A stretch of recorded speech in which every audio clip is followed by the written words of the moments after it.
na nahihirapan siya at ang hirap maghahanap ng kapalit. Di ba? Ito hanap. Pakinggan natin ha. Pakinggan natin kung gaano ba kahirap Pangulong Bongbong Marcos. Go. Turns out it's harder than I thought. It's harder than I thought.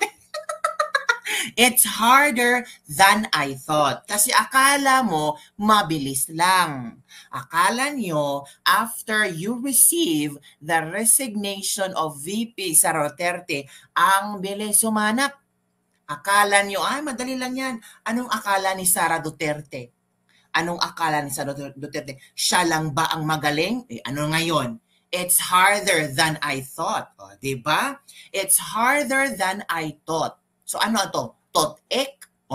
Sumakit ang ulo. Nagka-tot-ek. So it's harder than I thought. So paano na ngayon? Paano na ngayon? So magpapatulong ka sa asawa mo. So ano kaya may papatulong sa asawa mo? Pumunta pa na UAE yung asawa mo. Pumunta pa ng Dubai yung asawa mo. Working first lady yung asawa mo sa Dubai. In fairness ha, may posisyon na sa gobyerno ang asawa mo. Diba? Tumitindi na raw paghahanda dyan sa gyera. Sana hindi niyan tuloy mag-isa tayong lahat from Intoy TV.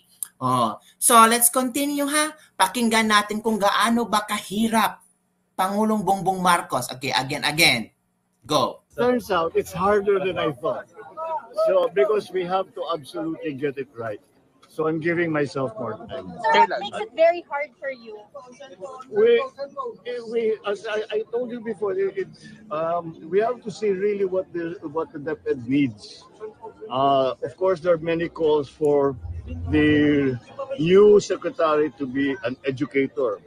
There are many calls for the new secretary to be an administrator. There are new calls to be a historical professor for all of these, and they're all valid concerns. That's what education is all about, and that is why. And I've gone through so many CVs. Marami tayong magagaling. We have to choose somebody who has an understanding of what is important in terms of being an educator. But then we also have to find the same person also has to have those qualities that they can galvanize this very, very large bureaucracy, which is the DepEd, to achieve all of those gains or all of those changes, to make the educational standard better. Ang lagi naman natin tinitignan ng mga test score natin. We have to bring up the test scores. We all know that. So you need an educator who understands how to help the students, how to help the teachers. Number one. So there are many people who understand that, who are experts really in the educational sector. But then how do you achieve that? That requires a very good hand on the tiller of the DepEd who can manage it properly, who understands the bureaucracy, who understands how to use a budget properly. All of these things. Yun ang mga mahirap ang trabaho ng DepEd. Kaya that's why we diba? Mahirap ang trabaho ng DepEd. Ngayon mo lang nalaman pala. Nang nag-resign si VP Sara, ngayon mo lang pala nalaman na mahirap ang trabaho sa DepEd. Naku, ano ba yan? After nag-resign ang VP, ngayon mo lang nalaman na mahirap pala ang trabaho sa DepEd? Naku, hala Amethyst 5445. Salamat sa pamimigay from Glendale, California. Intoy, magpolbo rin. Kaya talaga, patatutinig, rin kabibig, diba? Ngayon nung nalaman ni Bongbong Marcos na mahirap pala ang trabaho sa DepEd. So mahirap talaga. Tapos pinakawalan mo ang isang VP sa Duterte. So ano na ngayon? Sumakit ang ulo mo. Nagkatot-e ka.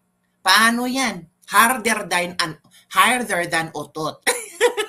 Ikaw talaga, Intoy TV. Ang galing-galing mo talaga. Wala nang makakatulad sa VP Sara. Yes. Hello sa lahat. So ano ang yung gaya ng ugly secretary na di niya nakayanan?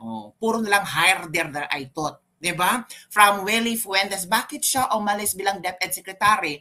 Kasi hindi niya masolusyonan ang problema sa DA. Diba? Marami ngang magagaling pero walang malasakit sa mga guro at mga kabataan.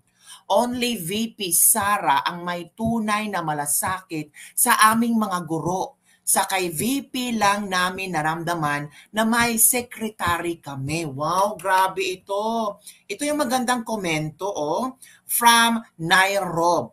Magaling nga, matalino nga, educator nga. Pero nararamdaman ba ng mga guro?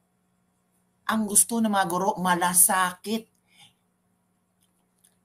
Kahit gaano katalino, pag wala kang malasakit, gaano ka ka-English speaking, gaano ka galing mag-English dyan, kahit nagtuwad-tuwad na yung mga English speaking mo, tapos wala kang puso, wala kang malasakit, paano mo dadalhin ang isang departamento? Diba? Sabi ni Fernando Kasunuran, kung gustong sirain ang DepEd, si Castro ilagay mo. Gandang kabibig, watching from Kuwait from Trisha Vever. So lang kay Castro yan, ang talino kaya ng taong yan si Franz Castro, kung paano ma-down ang mga sitwasyon sa loob ng gobyerno. O, diba? O, pwede naman si Castro. Kaya talaga. Calling Franz Castro, pag hindi dedicated, wala rin. Tama ka, Shuni. Pag kahit gaano katalino, pag iniisip lamang kaya sariling kapakanan, wala pa rin ang DepEd. Magaling talaga ang VP natin, lalo na mabagsak ang mga tambulos nito. Watching from Singapore, from Ana Galido. At eto na, kabibig, sinagot na ni VP Sara Duterte ang confidential funds. Yes, sa pagkakataong ito, wala na. O, malapit na ha.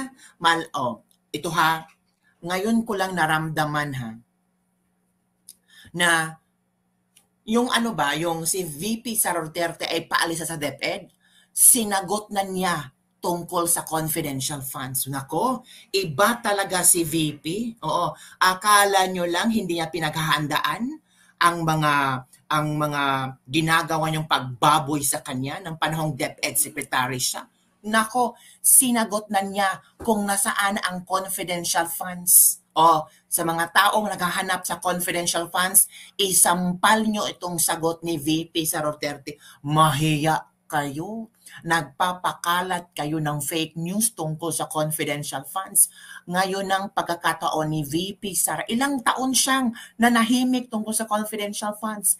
Hinayaan niya ang mga bashers na yurak-yurakan yung sarili niya. Pero ngayon, it's time for her to speak up. Diba? Akala kasi ng iba, yung pagiging DepEd Secretary, okay lang. O ngayon, anong sabi ni Bongbong Marcos? Mahirap ang trabaho sa DepEd. Ngayon lang nila na-realize. Kasi nag-resign ang DepEd Secretary natin na si VP Sara Duterte.